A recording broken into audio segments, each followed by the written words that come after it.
Hindi po sa may problema ang anak niyo, sir. I think your son himself ang may ayaw magsalita. Seryosong sabi ng doktor. Sigurado po ba kayo, Dok? 5 taong gulang na po, kaso ni minsan, hindi ko pa po naririnig ang boses ng anak ko. Malungkot na sabi ni John. Tumango naman ang doktor.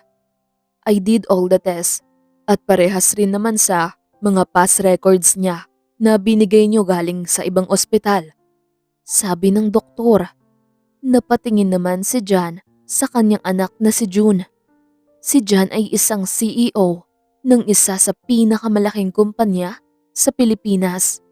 Maaga namang namaalam ang kanyang asawa na ina ni June. Kaya simula nang nawala ang kanyang asawa ay si John na ang tumayong ina at ama ng bata. Ilang beses na pinatingin ni John ang kanyang anak na 5 taong gulang na, ngunit hindi nagsasalita.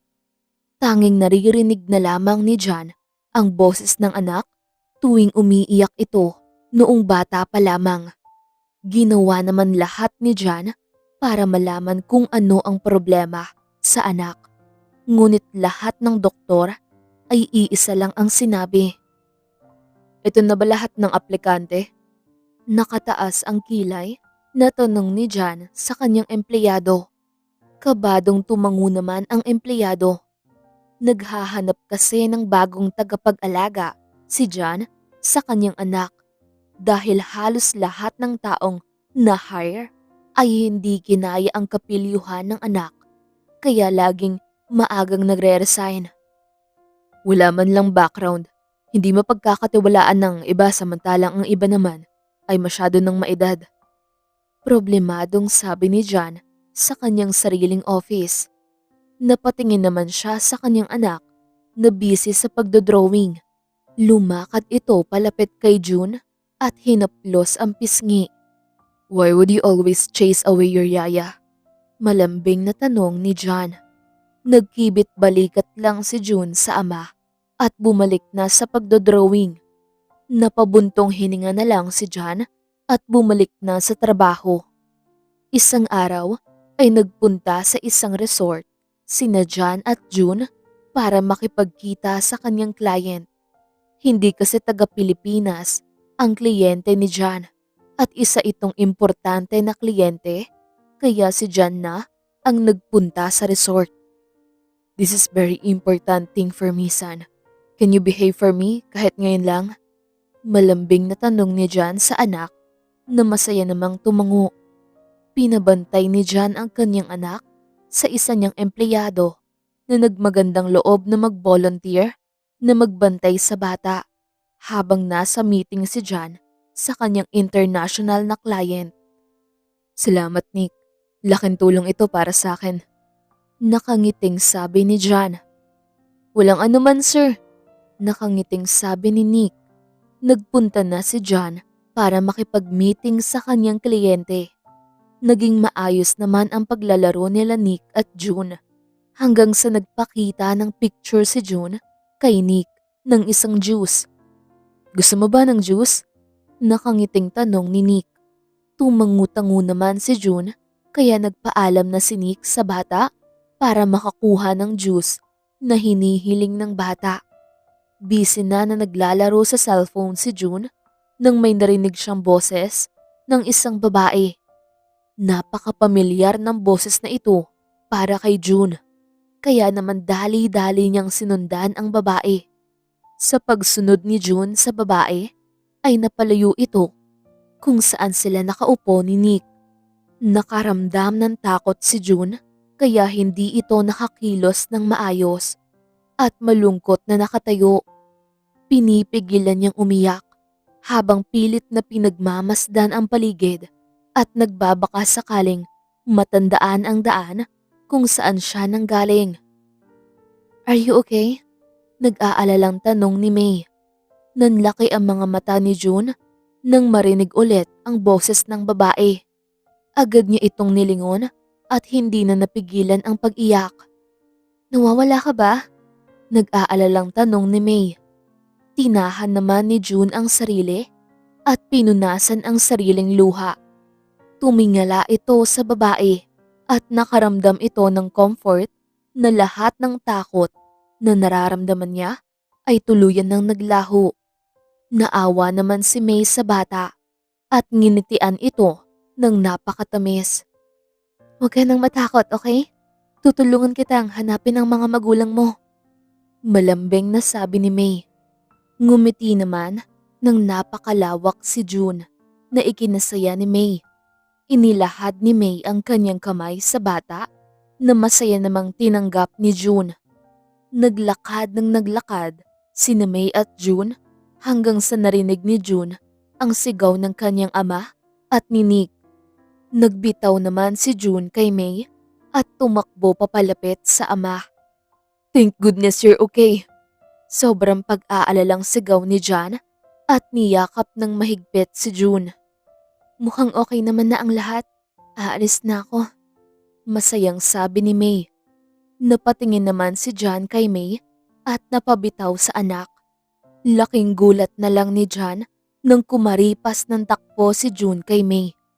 Umupo naman si May para mapantayan ang taas ni June. Huwag ka na ulit tatakbo ng basta-basta at pag-alalahanin ang daddy mo, okay? Malambing na tanong ni May.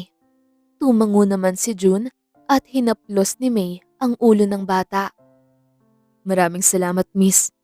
Seryosong sabi ni John. Ngumiti naman si May. Walang anuman. O siya, aalis na ako. Mag-iingat po kayo. Mabait na pagpapaalam ni May. Tumalikod na si May at aalis na sana nang bigla siyang pigilan ni June. Mami! Sigaw ni June habang mahigpit na nakayakap kay May. Nanlaki ang mga mata ni May sa itinawag sa kanya ng bata. Ngunit mas lalong nagulat naman si John nang narinig na nagsalita si June. Anak ko, nagsalita ka na rin sa wakas. Masayang sabi ni John at niyakap ang anak, ngunit nagsimulang umiyak si June. Nag-iiyak-iyak ito habang pilit na inaabot si May. I'm sorry anak pero aalis na siya. Pagpapatahan ni John sa anak, ngunit hindi pa rin napipigil si June. Lumakas ng lumakas ang kanyang pag-iyak. Naawa naman si May kaya sinubukan niya itong patahanin. Anong problema? Gusto mo pa ba makipaglaro sa akin? Paglalambing ni May. Unti-unting tumahan ang bata at niyakap si May. Hindi man maintindihan ni John kung bakit ganun na lang kung kumapit ang anak niya sa babae ni hindi niya pa nakilala. Pero dahil si May ang daan para marinig niya magsalita si June, ay lumapit ito kay May. Miss, kung okay lang sa'yo, pwede mo ba kaming sabayan sa pagkain? Nahihiyang tanong ni John. Matagal na rin kasing panahon noong nakihalubilo o nakipag-usap si John sa babae. Maliban sa kanyang namayapang asawa at sa mga clients o empleyado. Naawang tumingin naman si May kay June. Walang problema para hindi na umiyak ang bata. Pilit na ngumiti si May. Ipinunta ni John si May sa isa sa kanyang mga restaurant. Hindi mapakali si John sa presensya ni May. Nabibighani ito sa ganda ni May at hindi niya ito maitanggi. Kung okay lang sa inyo, pwede ko po ba tanungin yung narinig kong hindi nakakapagsalita ang bata? Curious na tanong ni May. Sabi ng mga doktor ay hindi daw niya gusto magsalita. Kaya hanggang ngayon ay hindi pa nagsasalita. Isang beses lang yon nung tinawag kanyang mami. Nahihiyang sabi ni John habang binibigkas ang salitang mami. Ganun ba? Salamat sa pagsabi. Awkward na sagot ni May. Hindi kasi makahinga ng maayos si May dahil sa mga titig ni John. Sino ba naman ang hindi makakahinga kung isang gwapong matipuno ang tumititig sa'yo? Nahihiyaman si John, ngunit dahil nabighani siya sa ganda ni May, ay hindi na niya mapigilan ang mapatitig kay May. So May, ano ang pinagkakaabalahan mo ngayon? Nagtatrabaho o nag-aaral? Nakangiting tanong ni John Habang kumakain, gusto sana sabihin ni May na busy siyang takbuhan ang lalaking pinagpipilitan ng ama niya na pakasalan. Kaso mas minabuti niyang hindi sabihin ito. Pilit na ngumiti si May at yumuko na tinitignan ang pagkain niya. Naghahanap lang po ng trabaho. Fresh graduate. Kinakabahan na sabi ni May. Hindi naman siya nagsinungaling. Fresh graduate nga naman talaga siya. Kaso, hindi siya naghahanap ng trabaho. As of the moment, dahil iniisip niya ng mabuti kung mag-aaral ba ulit siya o magtatayo ng business. Problema na nga lang ni May ay ang ama niya na gusto siya ipakasal sa kilalang playboy. Nagningning ang mga mata ni John sa nabilitaan niya. Opportunity na kasi para sa kanya yun. Gusto pa ni John na marinig ang boses ng kanyang anak o kaya makausap niya na ang anak niya. Natapos na silang kumain, ngunit hindi pa rin nagagawang tanungin ni John si May kung gusto niya bang magtrabaho sa kanya. Well, nakatulog na rin naman ang bata. I think I should go now. Nakangiting tanong ni May.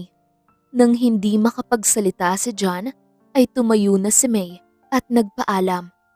Nanlaki ang mga mata ni May nang biglang pinigilan siya ni John. Wait, ani ni John. Nilingon naman ni May si John. Do you want to work for me? Hindi mo kailangan maglinis ng bahay o ipagluto si John. I just want you to be his companion. Kinakabahan na inoffer ni John. Napaisip naman si May. Magandang rason ito sa kanyang ama para matigilan na ang pangungulit niya na makasal. I'll think about it. Mahinang sagot ni May. Agad-agad namang kinuha ni John ang kanyang wallet at binigyan ng calling card si May. Call me kapag nakapagdesisyon ka na. Seryosong sabi ni John. Ngumiti naman si May kay John at tuluyan ng umalis. Kinabukasan ay nagpunta na kaagad si May sa bahay ng kanyang ama. Hindi na nagtaka si May kung bakit nakabusangot na itsura ang sumalubong sa kanya. Saan ka nang galing? Inis na tanong ng tatay ni May. Sa kondo. Walang emosyon na sabi ni May. Mag-ayos ka na at makikipagkita tayo sa pamilya ng pakakasalan mo. Seryosong sabi ng ama. I can't marry him, Dad. Please naman. I want to focus on my career. Pagmamakaawa ni May. Tinitigan lang siya ng kaniyang ama. May trabaho na ako. Mag-iipon ako at magtatayo ako ng sarili kong business. Seryosong sabi ni May. Tahimik lang ang kanyang ama at nag-iisip ng malalim. Tinitigan niya ng ilang minuto si May bago nagsalita. 1 year. I'll give you 1 year to show me your progress, kahit maliit man. Show me kung ano yung pinaglalaban mong karir. Walang emosyon na sabi ng ama. Malawak na ngumiti si May. Nagawa niyang patagalin ang pagpapakasal niya sa taong hindi niya naman kilala. Napayakap ito sa estrikto niyang ama dahil sa kasiyahan. I'll prove it to you. I promise. Masayang sabi ni May. Habang sa kwarto si May, ay tinitigan niya ang calling card na binigay ni John. Ilang oras itong pahawak-hawak sa phone niya. Pinag-iisipan niya ba kung kukunin niya ang trabaho na inoffer sa kanya ni John o maghahanap siya ng ibang trabaho. Tanungin ko na lang muna kung magkano ang sahod. Bulong na May sa sarili. Kinuha niya ang kanyang cellphone. Huminga ito ng malalim bago nag-send ng message sa number ni John. Ilang minuto lang ang nakalipas ay biglang may tumawag kay May. Hello? Kinakabahan na sabi ni May sa tumawag. This is John. I'm so happy at nag-contact ka. Lagi ka kasing hinahanap ni June. Iyak ng iyak at hindi ko alam ang sasabihin ko. Hindi mapakali na sabi ni John. Napabuntong hininga na lang si May. Kung siya lang ang way para makapagsalita si June ulit, tatanggapin niya ang offer ni John kahit magkano pa ang sahod. I'll accept your offer to be his companion. Ano ang first kong gagawin? Tanong ni May. You can come over to our place bukas. Pwede dito na kayo magsama. Pwede mo rin naman siyang ilabas kung gusto mo. Masayang sabi ni John. Pumayag naman si May at tinanong na ang address. Naisend naman ito kaagad ni John. Matapos ang tawag, ay nakahinga ng maluwag si John. Pinakalma niya ang kanyang anak na umiiyak. That girl will be here tomorrow. Sabi niya sa akin, huwag ka na daw umiyak. Malambing na sabi ni John sa anak. Nagningning ang mga mata ni June at ngumiti. Nagpunas kaagad ito ng kanyang luha. Napangiti na lang si John. Hindi kasi nito maintindihan kung bakit gustong gusto niya si May. Sa dinami-daming yaya na pinakilala sa kanya, ay pinagtripan ni June hanggang sa nagsialisan. Pati mga anak ng ka-business partner niya ay ayaw siya. Tapos ngayon, isang babae, out of nowhere ang iniiyakan niya. Hinihiling na lang ni John na sana matulungan siya ni May na gustuhin magsalita. Kinabukasan ay nagpunta na rin si May sa address na binigay ni John. Namangha ito sa laki ng bahay nila John. Malaki man ang bahay nila May, ngunit mas malaki ang bahay ni John. Talagang masasabi mong mansyon ang bahay nila John. Nakangiti namang sinalubong ni John si May. Agad naman kumaripas ng takbo si June papunta kay May. Mami! Sigaw ni June kay May. Nagulat naman si John sa ikinilos ng kanyang anak. Alam ni June kung sino ang kanyang ina dahil lagi itong ikinukwento ni John sa kanya. Kaya nagtataka na lang ito kung bakit mami ang tawag ni June kay May. Hindi rin naman maitanggi ni John na masaya itong narinig na nagsalita ulit ang kanyang anak. Kamusta ka? Nagbehave ka ba? Masayang tanong ni May sa bata. Nakangiti namang tumango si June kay May. Buti at hindi ka naligaw. Seryosong sabi ni John. Sa laki ba naman ng bahay niyo? Hindi talaga ako maliligaw. Pagbibiro ni May. Natawa naman si John sa biro ni May at pinapasok sa bahay. Wala kang ibang gagawin kundi alagaan ang anak ko. Sabihin mo na lang sa isa sa mga katulong dito kung may kailangan kang gawin. Nakangiting sabi ni John. Nag-explain pa si John ng mga bagay tungkol kay June. Seryoso namang nakinig si May nang paalala ni John sa kanya. Aalis na sana si John, ngunit di niya maiwan si May at June. Gusto niya rin kasi makuusap si May dahil napaka-importante ng kanyang pakiramdam kay May. Hindi rin maitatanggi ni John na nabibighani siya sa ganda ni May. Matapos mamatay ang kanyang asawa, ay hindi na nagkaroon ng interes sa iba si John hanggang sa nakilala niya si May. Saan tayo pupunta? Natatawang tanong ni May kay June na hinihila siya. Tinuro naman ni June ang isang kwarto. Kwarto mo ba yan? Malambing na tanong ni May. Tumango naman si June. Pagpasok nila sa kwarto ni June ay masayang ipinakita lahat ni June ang mga laruan niya kay May. Wow, ang gaganda naman ng toys mo. Pwede mo ba sabihin sa akin kung ano ang mga tawag dito? Masayang tanong ni May. Nag-inspect naman si John na masayang pinagmamasdan ang dalawa. Akala kasi niya ay magsasalita ulit si June. Ngunit hindi nagsalita si June. Ginulo naman ni May ang buhok ni June. It's okay. Marami pa naman tayong oras para mapakilala mo sa akin ang mga toys mo. Nakangiting sabi ni May. Kuminang ang mga mata ni June. Ngayon lang siya nakakilala ng taong hindi siya pinipilit magsalita maliban sa kanyang ama. Sa sobrang saya ay niyakap ni June si May. Doon na nagsimula ang pagsasama ni June at May. Lagi silang naglalaro at unti-unti namang nagsasalita si June. Hindi man marami at matagal, pero ngayon ay natatawag niya na si John na Daddy. Sobrang naiyak si John nang tinawag siyang Daddy ni June. Daddy, tanong ni June. Nagtataka kasi ang bata kung bakit biglang umiyak ang kanyang ama. Wala anak, napuwing lang ako. Pagpapaliwanag ni John. Nakaramdam naman ng saya si May. Maski si May ay sobrang saya dahil unti-unti nang nag-o-open up si June. Habang tumatagal ay mas nagiging clingy si June kay May na hindi niya na magawang umuwi. Aalis muna ako. Mahinang bulong ni May nang nakatulog na si June. Bakit? Anong oras na? Nag-aalalang sabi ni John.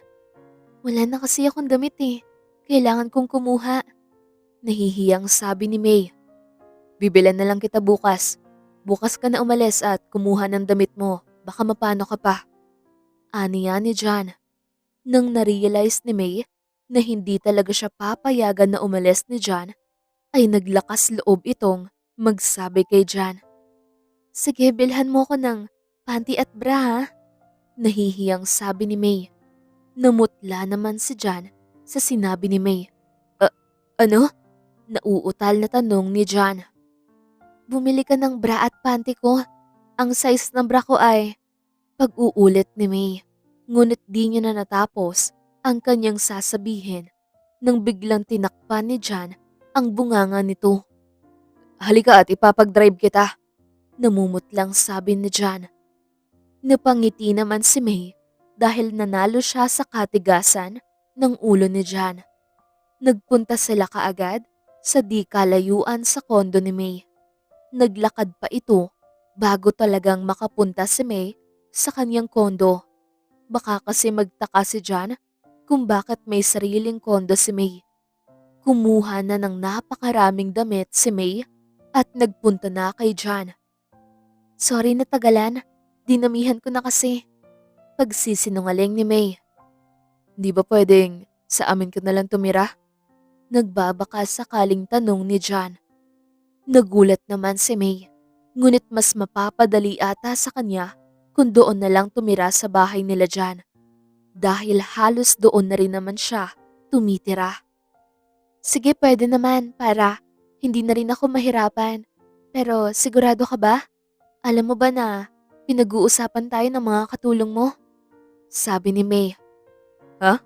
Bakit ano ba ang sinasabi nila? Nagtatakang tanong ni John. Na ako daw ang magiging stepmother ni June, ang bago nilang madam. Natatawang sabi ni May. Bakit hindi? Malay mo, 'di ba? Nahihiyang sagot ni John. Natahimik naman si May sa sinabi ni John. Nilingon niya ang salamin ng kotse para maitago ang namumutla niyang mukha. Sa mga linggo kasing nasa kanila si May, ay para nga itong nanay ni June. Kaya hindi niya rin masisisi kung bakit ganun na lang ang naging tingin sa kanya ng mga katulong. Ikinagulat na lang niya na pati pala si John na mismong may-ari ng bahay ay ganun din ang iisipin. Gusto man magsalita ni May, ngunit natakot ito at baka mautal siya sa sobrang hiya na nararamdaman. Samantalang si John naman ay pilit na pinapakalma ang nagwawala niyang puso. Hindi niya itinanggi ang sinabi ko? Ibig sabihin ba ay iniisip niya rin ang chance na maging asawa ko? Natatarantang tanong ni John sa kanyang isip. Napaka-awkward ang nangyari para sa dalawa. Kaya naman agad na nagpunta sa kwarto si May kung saan siya natutulog. Bigla namang naisip kaagad ni May ang sinabi ni John sa kotse. Bakit niya kailangang sabihin yun sa timing na yun? Parang sinabi niyang may gusto siya sa akin. Hindi makapaniwalang sabi ni May sa kanyang sarili. Kinabukasan ay todo iwas si May kay John kahit na anong pilit ni June at hinihila siya papunta sa kainan ay hindi pa rin nagpatinag si May. Todo iwas pa rin ito kay John. June, sa susunod na lang tayo sabay ulit kumain ha? Malambing na sabi ni May. Ngumuso naman si June Pero mas minabuti na lang nito na hayaan ang kagustuhan ni May. June, kumain ka naman anak, please. Ano bang problema? Nag-aalalang tanong ni John sa anak. Tinignan lang ng masama ni June ang ama. Kumunot naman ang noo ni John sa ikinikilos ni June. Daddy, ba't galit mami? Hirap na pagbibigkas ni June. Naintindihan naman kaagad ni John ang gustong sabihin ni June. Simula pa noong umaga ay iniiwasan siya ni May. Normally ay sabay sila kumakain, lalo na sa gabi, at si June ang nag-aaya parati kay May. Napabuntong hininga si John. Hindi niya kasi alam kung bakit niya sinabi yun kagabi.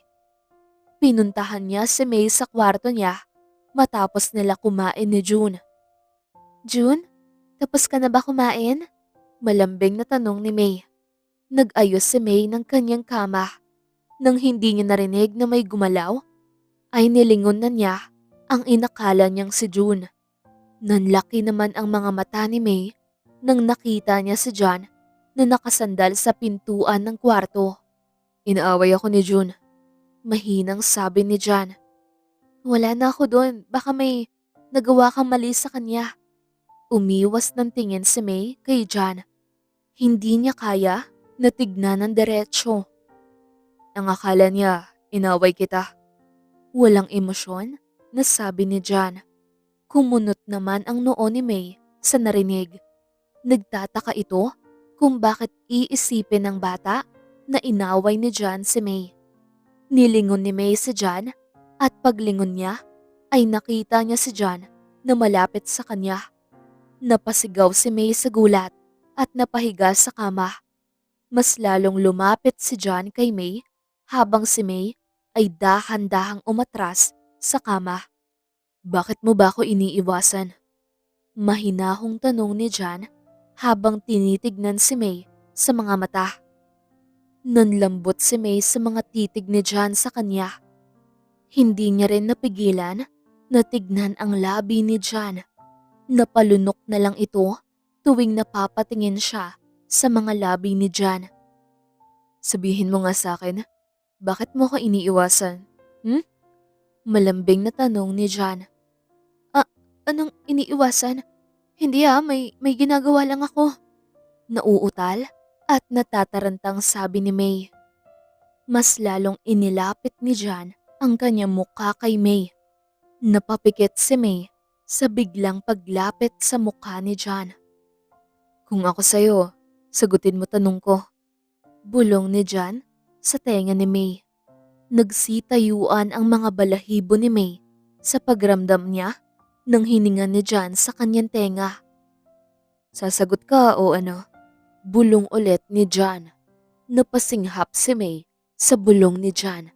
Napakagatlabi ito sa inis dahil pakiramdam niya pinaglalaroan siya ni John.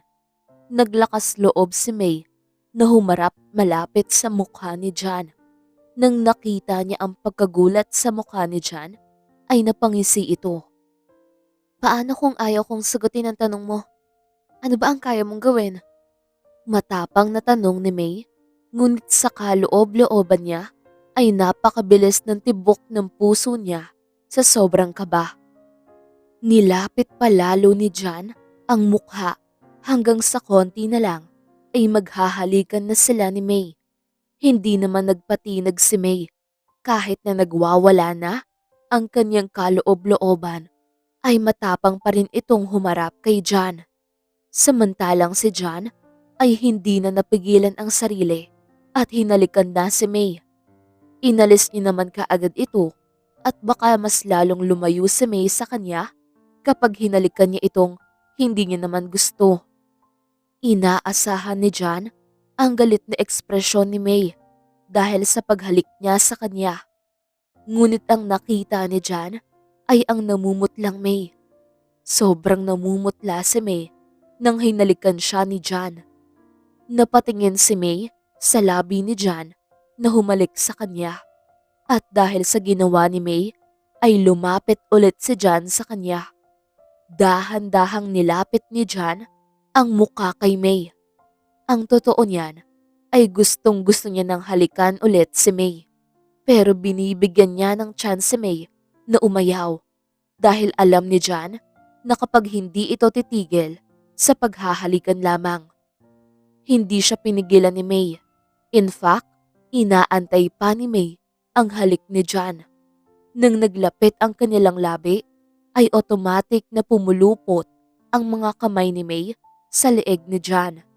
Binuhat naman ni John si May at pinaupo sa kanyang ibabaw nang hindi inaalis ang kanilang halikan. Saan-saan napunta ang kamay ni John.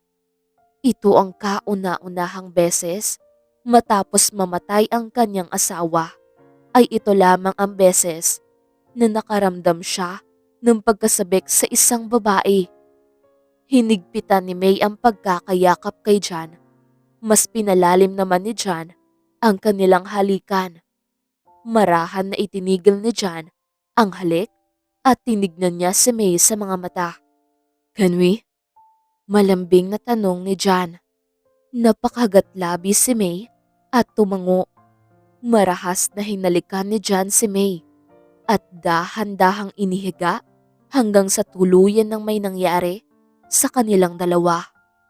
Habang nakatulog si John, ay mahimbing na pinagmamasdan ni May si John. Hindi ito makapaniwala na may nangyari sa kanilang dalawa. Naging sapat sa kanyang relasyon nila na magkaibigan. Pero nang may mangyari sa kanila, mukhang hindi nakakayanin ni May ang magstay pa sila sa pagiging magkaibigan lang. "Mommy, Daddy," tawag ni June na kinukusot-kusot pa ang mga mata.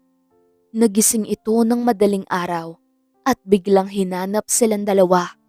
Nagulat naman si May at ginising si John habang nagtatago sa ilalim ng kumot. "Ano yun, anak?" Malambing na tanong ni John. Umiling naman si June at bumalik sa kanyang kwarto. Sumilip naman si May sa kumot at natawa si John. "Ano tinatago mo dyan?" Natatawang tanong ni John. "Nakahubad pa kasi ako," nahihiyang sabi ni May. Inalis naman ni John ang kumot na nagtatakip sa katawan ni May. Namutla si May nang tinitigan ni John ang hubot-hubad niyang katawan. "Don't ever cover yourself from me," seryosong sabi ni John na mas lalong ikinamutla ni May. Sa mga sumunod na araw ay mas lalong naging malapit sina May at John. Kahit sino ang nakakakita ay masasabi na isa silang buong pamilya.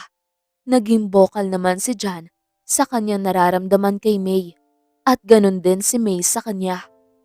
"Oo nga pala, can I meet your parents?" Mahinahong tanong ni John habang sila ay nagsasalo ng breakfast. Bigla namang kinabahan si May. Kahit minsan, hindi nagtanong si John tungkol sa kanyang personal na buhay. Kaya naman, hindi ito naging prepared sa tanong ni John. "Hindi ko pa nasasabi ang tungkol sa atin. Tsaka busy din si Papa." Pilit na kinakalma ni May ang sarili. Natatakot ito na baka makahalata si John. Nagkibit balikat na lang si John. "Well, hindi naman ako nagmamadali. Darating din tayo dyan." Nakangiting sabi ni John. Pilit namang nginitian ni May si John. Hindi ito nakakain ng maayos dahil sa sobrang kaba ni May. Natatakot itong malaman ni John ang totoo at baka masira ang magandang pagsasama nila. Nakalimutan na rin ni May ang usapan nila ng kanyang ama. Kailangan niyang ipakita ang progress niya sa kanyang business para lamang hindi siya ikasal sa iba ng kanyang ama. Gusto niya itong sabihin kay John pero nakain siya ng takot. Ilang araw ang nakalipas at nagkulong lang si May sa kanyang kwarto. Ilang araw na din itong puyat dahil sa pagpaplano ng kanyang business. Gusto ni May na magpatayo ng sarili niyang resort o restaurant. Pero dahil hindi siya makabiyahe sa malayo para sa pagpapagawa ng resort, ay mas inisipan niyang magtayo muna ng restaurant. Bakit parang namumutla ka? May sakit ka ba? Nag-aalalang tanong ni John. Malungkot namang napatingin si June kay May nang narinig ang sinabi ng ama. Pilit na ngumiti si May kina June at John. Okay lang ako. Wala kayo dapat ipag-alala. Nanghihinang sabi ni May. Kahit masama ang pakiramdam ni May, ay pinilit niya pa rin ang sarili para makapagplano sa kanyang business. May naging ipon naman ito at pwede niyang ibenta ang lahat ng mga luxury bags niya na niregalo sa kanya ng kanyang ama. Mayroon din ang pera na inilalagay ni John bilang sahod niya sa pagbabantay kay June. Ngunit nagdadalawang isip si May na galawin ang perang ibinibigay ni John kay May para sa pangangalaga niya kay June. Ayaw naman niyang isipin na inaalagaan niya si June dahil lang sa pera. Aminin niya man na doon nga nagsimula pero ngayon ay hindi. Talagang importante na si June sa kanya. Okay ka lang ba talaga? Nag-aalalang tanong ni John pagdating niya sa kwarto ni May. Okay lang ako. Itutulog ko lang to. Nakangiting sabi ni May. Hindi naman mawala ang pag-aalala ni John kay May. Nang nakalapit si John kay May, ay agad niyang pinakaramdaman si May. Ang taas ng lagnat mo. Gulat na sabi ni John. Itutulog ko lang to. Mawawala rin. Nanghihinang sabi ni May. Nagtawag naman si John ng katulong para kuhanan ng gamot at tubig si May. Pinainom ni John ng gamot si May at ipinahiga. Matulog ka na. Dito na rin ako matutulog. Seryosong sabi ni John. Napansin kasi nito ang mga papel na nagkalat sa lamesa ni May. Hindi naman na tumanggi si May at napangiti sa pagiging caring ni John. Naisip naman ni May ang tungkol sa pera na natatanggap niya mula kay John para sa pangangalaga niya kay June. John, pwede ko bang ibalik ang pera mo? Mahinang tanong ni May. Anong pera? Nakakunot noong tanong ni John. Yung pinapasahod mo sa akin para sa pangangalaga kay June. Ayokong maging basehan ang pangangalaga ko kay June para sa pera. Pagkasabi ni May, sa kanyang tunay nararamdaman sa pera na natatanggap niya ay nakatulog na ito. Hindi na nagawang sumagot ni John dahil mukhang nanghihina talaga si May dahil sa kanyang lagnat. Tumayo si John at tinignan ang mga nakakalat na papel sa lamesa sa kwarto ni May. Nakita niya ang mga business plan na ilang ulit na ginawa ni May. Namangha ito sa huling papel na nakita niya sa lamesa. Napaka-perpekto nito na hindi makapaniwala na baguhan lang ang gumawa. Napangiti si John sa galing ni May na para ba itong proud. Kamusta ang pakiramdam mo? Nag-aalalang tanong ni John. Hindi ka pumasok? Namamaos na tanong ni May. Tinapos ko na kagabi, dito ang trabaho ko kaya hindi ko na kailangan pumasok. Nakangiting sabi ni John. Pilit na bumangon si May. Tinulungan naman ito ni John para mapaupo si May ng maayos. Si June, kumain na ba? Baka hanapin ako. Natatarantang sabi ni May. Tapos na siyang kumain. Huwag ka na mag-alala. May dala akong lugaw. Luto ni nanay sa baba. Malambing na sabi ni John.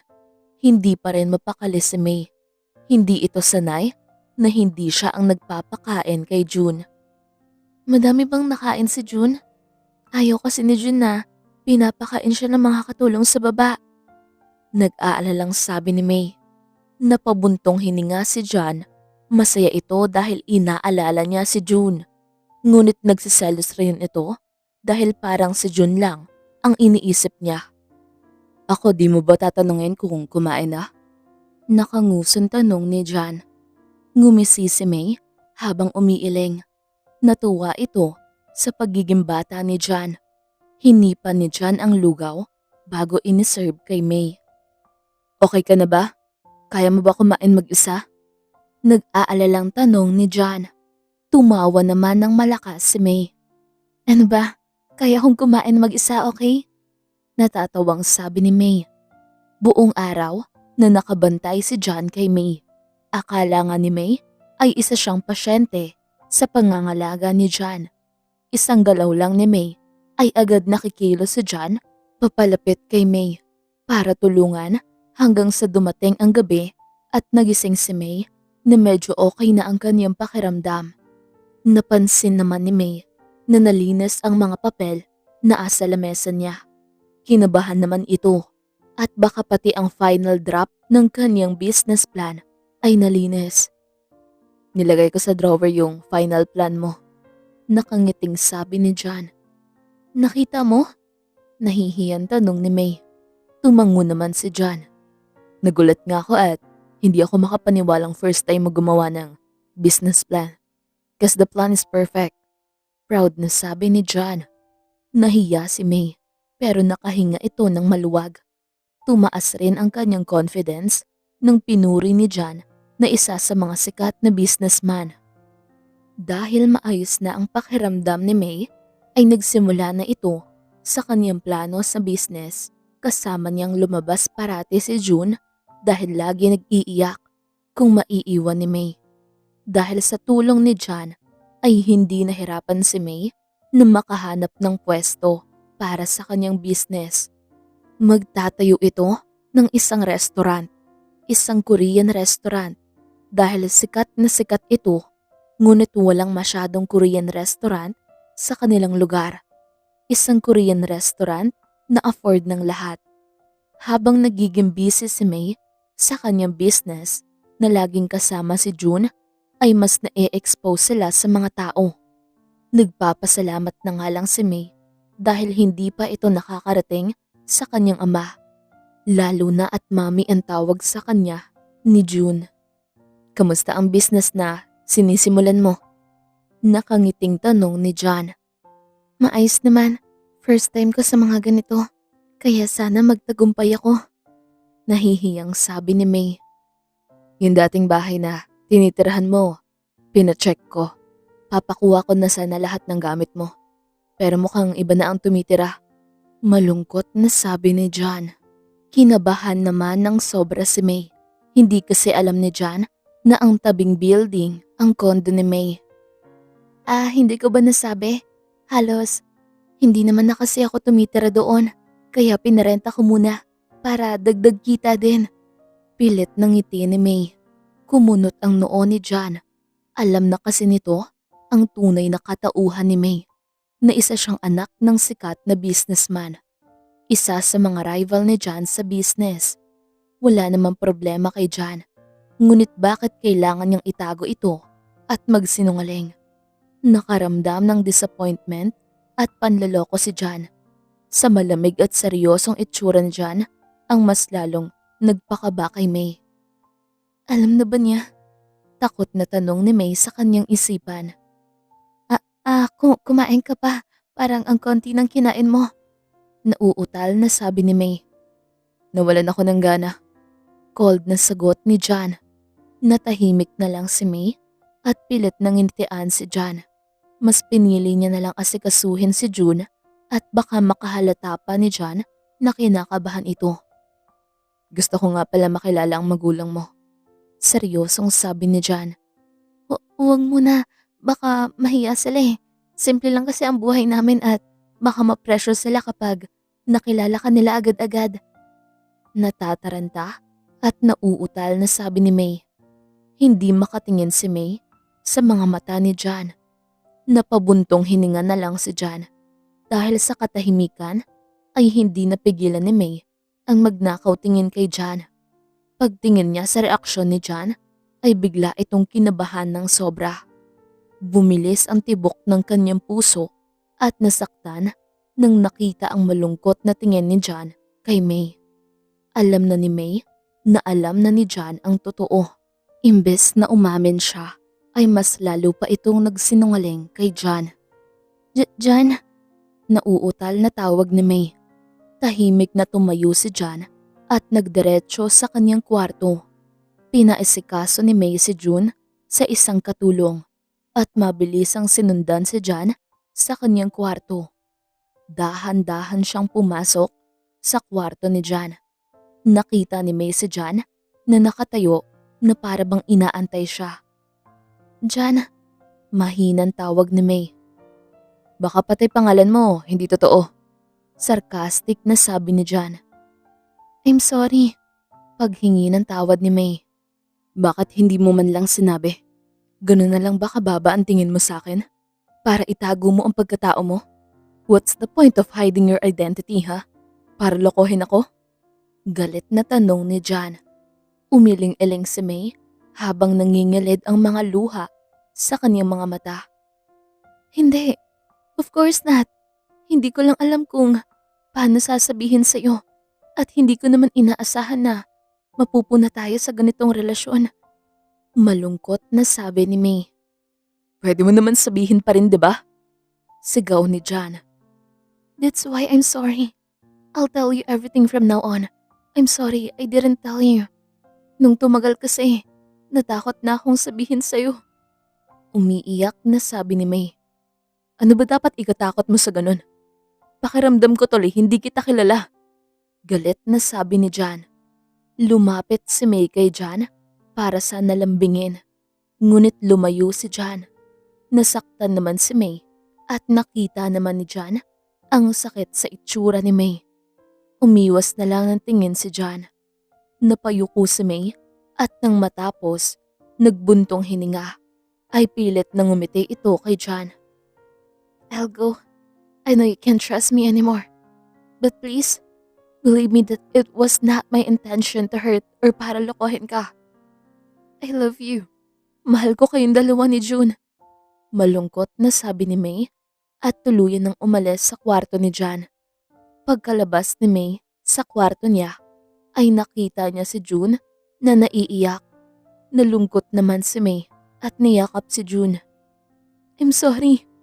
Umiiyak na sabi ni May at tumakbo papuntang kwarto niya para mag-impake. Naririnig niyang nagwawala si June na umiiyak. Narinig niya rin si John na pinapakalma ang bata. Hindi niya ito pinagtuunan ng pansin at nag-impake na. Kahit madilim, ay pinili pa rin ni May ang umalis. Hindi naman ito alam ni John dahil ang alam niya ay nagkulong lang sa kwarto si May. Umiiyak na nag-aantay ng taxi si May. Laking gulat na lang nito na ang driver na laging hinahatid at sundo siya ay sinundan siya. Umasa pa siya nung una at inakala na sinundan siya ni John, ngunit wala. "Ma'am, hatid ko na po kayo," nag-aalalang sabi ng driver. "Salamat kuya," umiiyak na sabi ni May. Tinulungan ng driver na buhatin ang maleta ni May. Nagpapasalamat naman ito at sinubukang itanong kung alam ito ni John. Ang nasa isip kasi ni May ay pinasundan siya ni John. "Alam ba to ni John kuya? Siya pa ang nag-utos sa inyo?" Humihikbing tanong ni May. "Hindi po ma'am, nakita ko lang po kasi kayong umalis na may dalang maleta kaya sinundan ko kayo lalo na at gabi na." Mahinang sabi ng driver.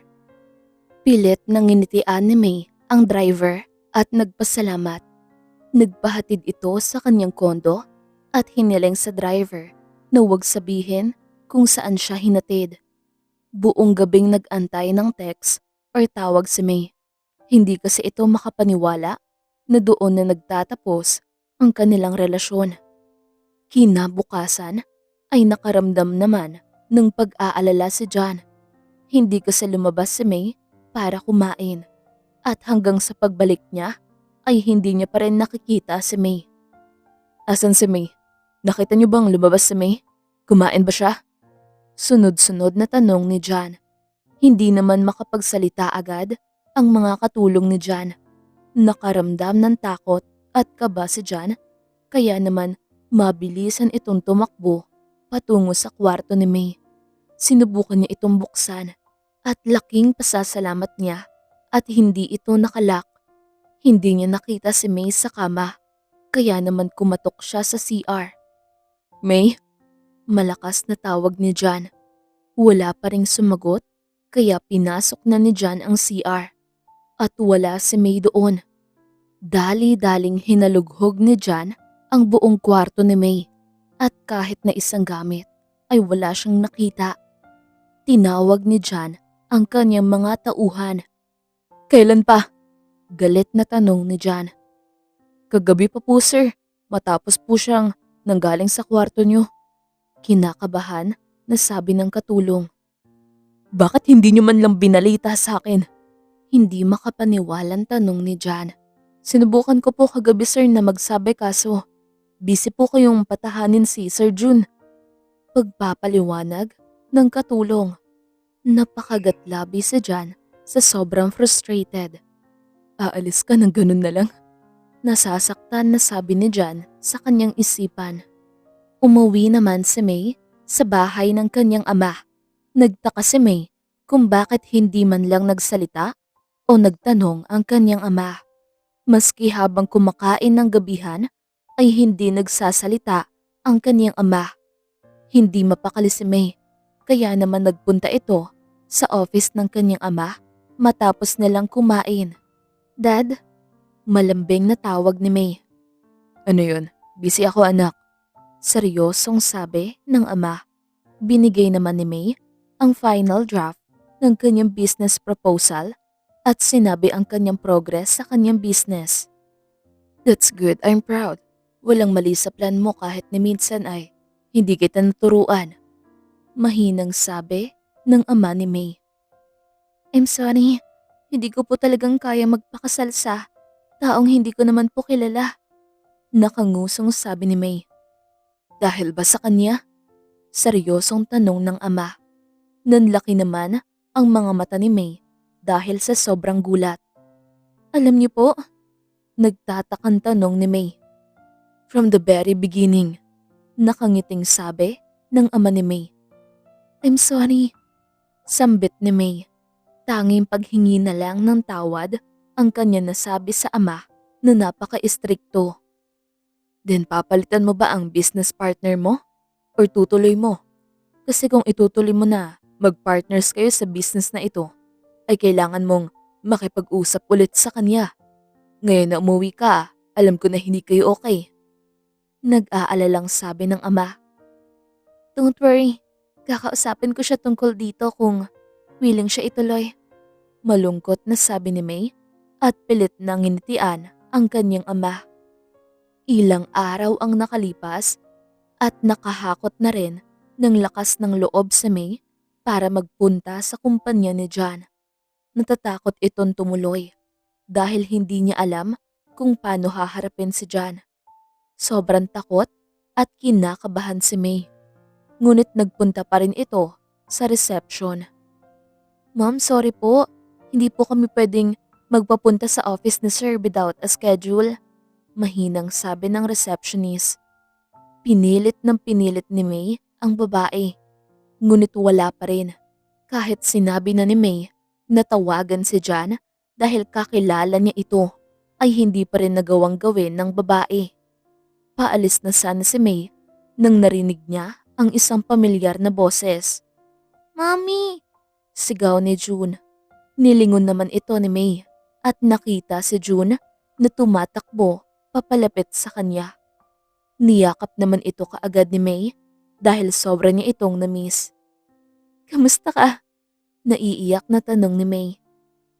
Okay, mommy, go home. Pagmamakaawa ni June. Niyakap na lang ito ni May at tinanong sa babae kung pwede nila ihatid si June sa office ni John para hindi mawala. Dahil kilala ng lahat ng empleyado si June na anak ng boss nila, kinabahan naman ang mga asa receptionist dahil tinawag siyang mami ng anak ng boss nila. Ma'am, pwede na po kayo magpunta sa office ni Sir. Pasensya na po ma'am, hindi namin alam.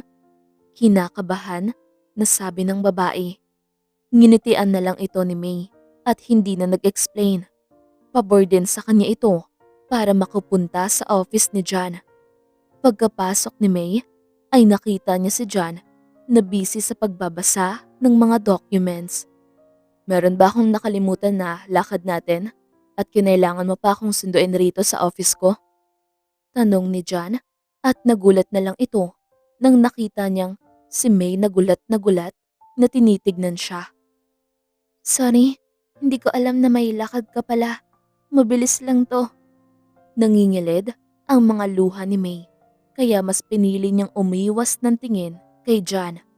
Alam naman ni John na iba ang naisip ni May sa kanyang sinabi.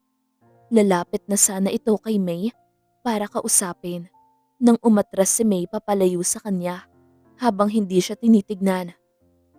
Gusto ko lang ipapirma ito. Hindi rin naman na tayo makakapagtrabaho ng maayos together. Naiiyak na sabi ni May. Kinabahan naman si John. Mas lalo itong kinabahan nang nakita niya ang mga bakas ng patak ng luha ni May sa document na inabot ni May. May iba, hindi na natapos ni John ang kanyang sasabihin. Pirmahan mo na para makaalis na ako. Nanginginig ang boses ni May habang nagsasalita. Hindi, I'll still work with you kahit nasa ayaw at sa gusto mo. Seryosong sabi ni John. Okay, balitaan ko na lang ang sekretary mo kung may recent changes or update tungkol sa restaurant. Mahinang sabi ni May. Tumayo si John para lumapit kay May, ngunit tumakbo paalis si May. Sinubukan itong habulin ni John, ngunit napakabilis nito kaya hindi niya naabutan. Diretsyang nakauwi si May at pagpasok niya sa kanyang kwarto ay agad na bumuhos ang luhang kanina niya pa pinipigilan. Nakaramdam naman si John ng ines sa kanyang sarili dahil hinayaan niya na ang simpleng away nila ay lumaki ng ganto. Sinubukang kausapin ni John ang ama ni May. Umaasa ito na baka bigyan ito ng pagkakataon na makausap si May. Ngunit bumalik na pala si May sa kanyang kondo. Laking pasasalamat na nga lang ni John at binigay pa ng kanyang ama ang address ng kondo ni May. Malapit ito sa bahay na ang alam niya ay bahay ni May. Nang makapunta ito sa floor ng kondo ni May ay nag-aalinlangan na nag-doorbell ito. John? Nauutal na sabi ni May pagkabukas niya ng kanyang pinto. Pwede ba tayo mag-usap? Kinakabahan na tanong ni John. Pinapasok naman ito ni May at nakaramdam ng sobrang kaba. Hindi nito maitatanggi na na-miss niya si John. Ganun din ang nararamdaman ni John. Gusto niyang yakapin kaagad si May, ngunit baka mas lalong lumayo ang loob ni May kung ginawa niya yun. Napadalaw ka. Tungkol ba to sa restaurant? Hindi mapakalin tanong ni May. Umuwi ka na please. Namimiss ka na namin na June. Malungkot na sabi ni John. Hindi na ito nagpaligoy-ligoy pa at sinabi ang tunay niyang nararamdaman. Nagulat si May sa sinabi ni John. Hindi nito inaasahan na makikipag-ayos ito. Akala ko ba galit ka? Naiiyak na sabi ni May. Nagalit oo, pero hindi ko naman inaasahan na aalis ka. Halos halughugin ko na ang buong bahay noong nawala ka kinabukasan. Malungkot na sabi ni John. Akala ko ayaw mo na sa akin eh. Umiiyak na sabi ni May. Hindi na napigilan ni May ang kanyang mga luha. Sobrang nangulila rin kasi ito sa kanilang mag-ama. No, of course not. Nalito ako kasi nilihim mo sa akin ang totoong ikaw. Pero not to the point na gusto kong mawala ka sa buhay namin ni June. Masyado kitang mahal para doon. Malambing na sabi ni John. Nanlaki ang mga mata ni May sa sobrang gulat sa sinabing pagmamahal ni John. Hindi niya na napigilan ang kanyang sarili. Inilabas lahat ng sakit at lungkot na kanyang nadarama. Sino yung sinasabi mong may lakad kayo noong nagpunta ako sa office mo? Humihikbing tanong ni May. Kaibigan ko, may usapan kasi kaming magkikita kami at nasabi niyang pupunta siya sa office at doon ako aantayin. Pagpapaliwanag ni John. Tinitigan lamang ito ni May. Hindi ito naniniwala na kaibigan niya lamang iyon. Napansin naman ito ni John at natawa sa sobrang pagka-cute ni May. Nakangiting lumapit si John at umupo sa tabi ni May. Lalaki po yun. Makulit na kaibigan kong lalaki. Tumatawang sabi ni John. Ngumuso na lang si May at pilit na ikinakalma ang sarili. Masaya namang pinunasan ni John ang kanyang mga luha. Uwi na tayo ha? Malambing na pag-aya ni John. Nakangiti namang tumango si May. Kinabukasan ay nagpunta na si May kasama si John para kausapin ng kanyang ama. Pasensya na pero hindi ko hahayaang iuwi mo ang aking dalaga hanggat hindi kayo kasal. Istrikto na sabi ng ama ni May. Pero daddy, hindi naman kami natutulog sa isang kwarto. Gusto ko na rin bumalik. Pagmamatigas na May. Hinawakan naman ni John ang kamay ni May at nginitian ito. It seems that I have to come back. Seryosong sabi ni John habang tinitignan ang ama ni May. Ngumiti naman ng napakalawak ang ama ni May at natawa habang tumatango. Samantalang si May ay tinitignan ang kanyang ama at si John. Pagka-uwi ni John ay masaya siyang sinalubong ng kanyang anak. Where's mommy? Excited na tanong ni June. Sorry anak, hindi pa makaka-uwi ang mami mo. Pero if you want, I can drop you off sa kanyang condo tomorrow before I go to work. Malambing na sabi ni John. Tumangutango naman si June sa sobrang saya. Agad namang tinawagan ni John ang kanyang sekretary at nagpahanap ng pinakamagandang jewelry shop na pwede niyang bilhan ng singsing para kay May. Naging maayos na muli sina May at John. Ngunit hindi inaasahan ni May na magkakaproblema silang ulit dalawa. Nagpunta si May sa kanyang ginagawang restaurant at nang pauwi ito ay nakita niya ang sasakyan ni John. Nakita din ni May na mayroong bumababa na babae sa kotse ni John.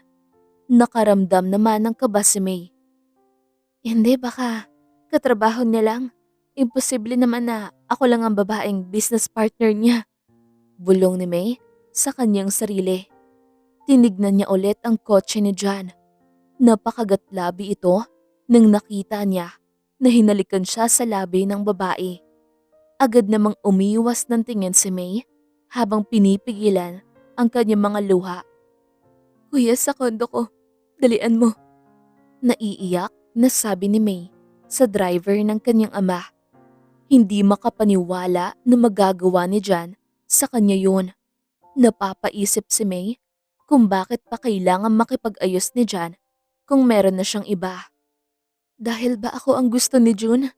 Bulong ni May sa kanyang sarili. Samantalang si John ay nakatulala habang nakatayo. Kumunot ang noo ni John nang pumasok na sa kanyang isip ang nangyari at itinulak ang babae papalayo sa kanya. Why? Galit na tanong ni John. Hindi pa ba halata? Because I want you, not as a business partner, but as a man. Maarting sabi ng babae. I've told you this from the start. I don't have any interest sa'yo. Madiin na sabi ni John. Then, I'll just have to withdraw as your business partner. Nakataas na kilay na sabi ng babae. Go. Do you think I need you? Do you think my company will fall over when you're gone? Wow, what a confidence. You are not that important. Galit na sabi ni John. Napanganga ang babae. Hindi nito inakala na sa isang iglap ay nawala ang kanyang tsansa. Wait, John! Madaling sabi ng babae. Ngunit walang pake sa John at tuluyang tinalikuran ang babae. Papasok na sana sa kotse si John nang may mapansin siyang kotse. Minukaan niya ang mukha ng asa loob ng kotse. At nang namukaan niyang si May ito, ay bumilis ang tibok ng puso ni John. Sobrang kinabahan ito, kaya naman mabilisan siyang pumasok sa kanyang kotse at sinundan ang kotse kung saan nakasakay si May. Pagkababa ni May, sa sasakyan ay dumating din si John. May, wait! Sigaw ni John. Nakilala ni May ang boses. Ngunit hindi niya ito nilingon. Tumakbo papasok si May sa building ng kanyang kondo at mabilis ang pinindot ang elevator. Muntik na itong maabutan ni John. Ngunit nagsara kaagad ang elevator bago pa makalapit si John. Hindi na napigilan ni May ang kanyang luha. Dire-diretsyong nagsibagsakan ang mga luha ni May. Sobrang kaba at takot ang nararamdaman ni John habang paulit-ulit pinipindot ang elevator. Agad na pumasok si May sa kanyang kondo nang nakalabas sa elevator. Dahil sa pagkataranta ay hindi niya nailak ang kanyang pintuan, kaya naman nakapasok si John. "Leave," galit na sabi ni May. "Please let me explain." Natatarantang sabi ni John. "Why? Kailangan pa ba ng usap kong nakita ko naman na ang lahat na dapat makita?" Umiiyak na sigaw ni May. "It's not what you think, May, I promise." Sobrang kabadong sabi ni John. "Makikipag-ayos ka kahit may iba ka na? Bakit? Dahil ba ako ang gusto ni June? Ganun ba yun?" Humahagulgol na sabi ni May. Dali-daling lumapit si John kay May at hinawakan ang mukha gamit ang kanyang dalawang kamay. Tinitigan ito ni John sa mga mata na halos parang nagmamakaawa ito. "Please, listen to me." Pagmamakaawa ni John. Napakagatlabi na lang si May para mapakalma ang kanyang sarili at mapakinggan ang sasabihin ni John. "Matagal ko na siyang business partner. Sabi niya may problema sa isang business namin, kaya magkasama kami. Nagulat din ako sa ginawa niya, pero tinulak ko agad siya palayo sa akin. Kahit tanungin mo ang driver. Tinakot niya pa ako na hihiwalay na siya sa business namin, pero pumayag ako. Ititigil ko ang kontrata namin bukas na bukas din." Pagpapaliwanag ni John. "Ayoko maniwala, inuuto mo lang ata ako eh." Humihikbing sabi ni May. "Totoo, walang halong biro. Simula nang mawala ang mama ni June, nawalan din ako ng interes sa babae. Pero nung dumating ka, araw-araw mong ginugol ang aking isipan. Never ko siyang pinagtuunan ng pansin. Maliban na lang tungkol sa trabaho. Ikaw lang ang gusto ko, May. Ikaw na ikaw lang." Malambing na sabi ni John. Umiiyak nang umiiyak si May. Nakahinga ito na maluwag nang wala itong makitang bakas ng kasinungalingan sa mga mata ni John. Niyakap ito ni John at pinaulanan ng halik sa muka ni John. Nang kumalma si May ay niyakap ulit ito ni John. "I'm sorry dahil hindi ako nag-ingat. Ganun tuloy ang nakita mo." Malungkot na sabi ni John. "It's okay. I'm sorry for not trusting you." Humihikbing sabi ni May. Niyakap uli ito ni John. Nang nakapag-ayos na ang dalawa ng tuluyan, ay napagdesisyonan ni May na ipagluto si John at June. Sabay na kumain sina May at John. Umuwi na rin si John matapos nilang kumain dahil baka inaantay na rin ito ni June. Pagka-uwi ni John ay masaya itong sinalubong ni June. "Still no, Mommy?" Malungkot na tanong ni June nang nakita niyang mag-isa lang si John na umuwi. "Busy pa si Mommy eh, pero may dala akong ulam na niluto ni Mommy." Masayang sabi ni John. Kuminang naman ang mga mata ni June at napangiti ng malawak. Binigyan ni John ang lutong ulam ni May sa katulong at masayang sinundan ito ni June. Napangiti na lang si John sa pagka-excited ni June, kaya naman kinabukasan ay nagpasya na si John na ipunta na muna si June kay May.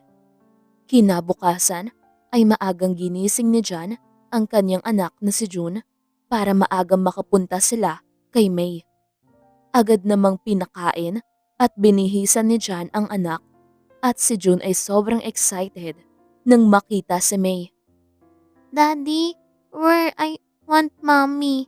Nakangusong sabi ni June nang biglang huminto sa isang malaking shop si John. "May kukunin lang ako saglit anak, okay? It's a gift for Mommy."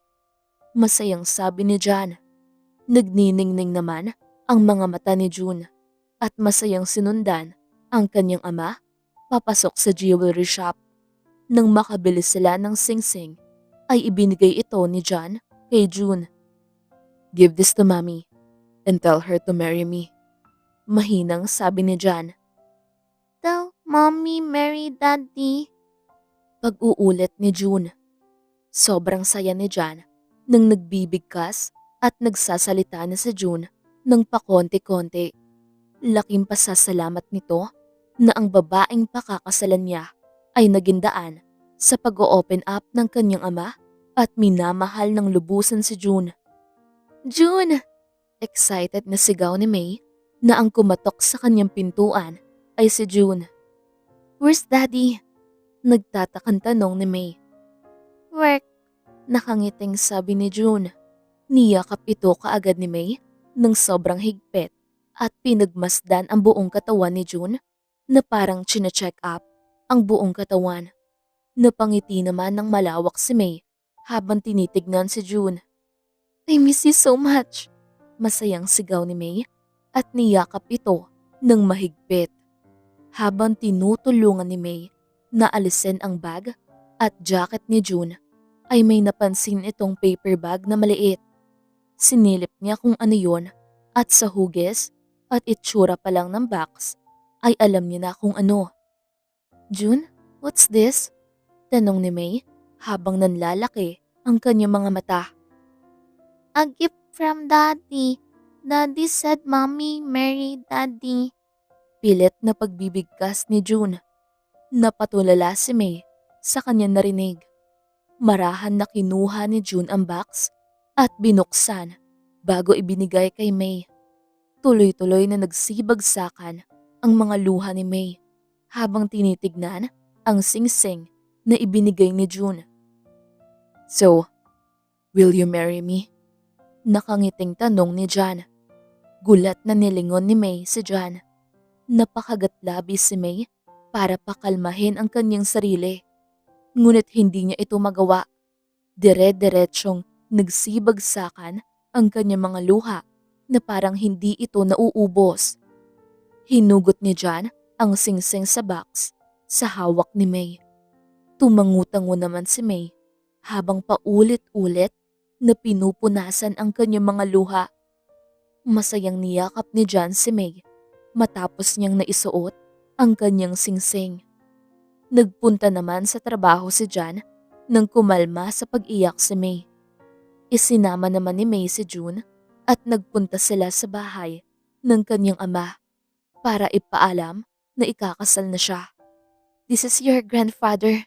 Nakangiting pagpapakilala ni May kay June sa kanyang ama.